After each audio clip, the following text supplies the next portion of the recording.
જૂનાગઢ મહાનગરપાલિકા 68 નગરપાલિકાઓ 3 તાલુકા પંચાયત સહિત સ્થાનિક સ્વરાજની ચૂંટણીઓની સામાન્ય અને પેટા ચૂંટણી માટે વોટિંગ પૂર્ણ થઈ ગયું છે।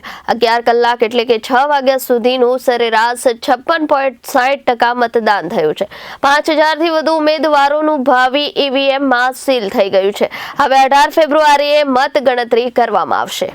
જૂનાગઢ મહાનગરપાલિકા 68 નગરપાલિકાઓ 3 તાલુકા પંચાયત સહિત સ્થાનિક સ્વરાજની સંસ્થાઓની સામાન્ય અને પેટા ચૂંટણી માટે વોટિંગ પૂર્ણ થઈ ગયું છે। 2018માં યોજાયેલી 75 નગરપાલિકામાં સરેરાશ 65% મતદાન થયું હતું, જ્યારે આ વખતે 56.6% વોટિંગ થતા ગત ચૂંટણી કરતા આ વખતે મતદાનમાં 8.4%નો ઘટાડો થયો છે।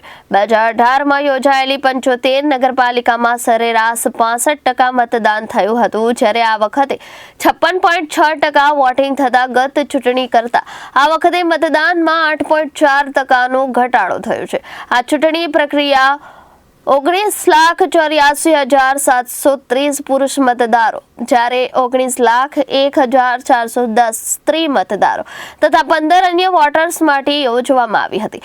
આમ કુલ 38,86,285 મતદારો છે।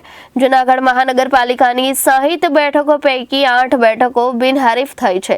66 નગરપાલિકાઓના 461 વોર્ડ પૈકી 24 વોર્ડ સંપૂર્ણ બિનહરીફ થયા છે।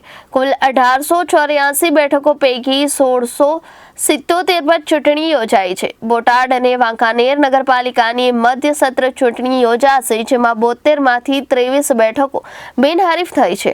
આમ કુલ 212 ઉમેદવાર બિનહરીફ ચૂંટાઈ આવ્યા છે।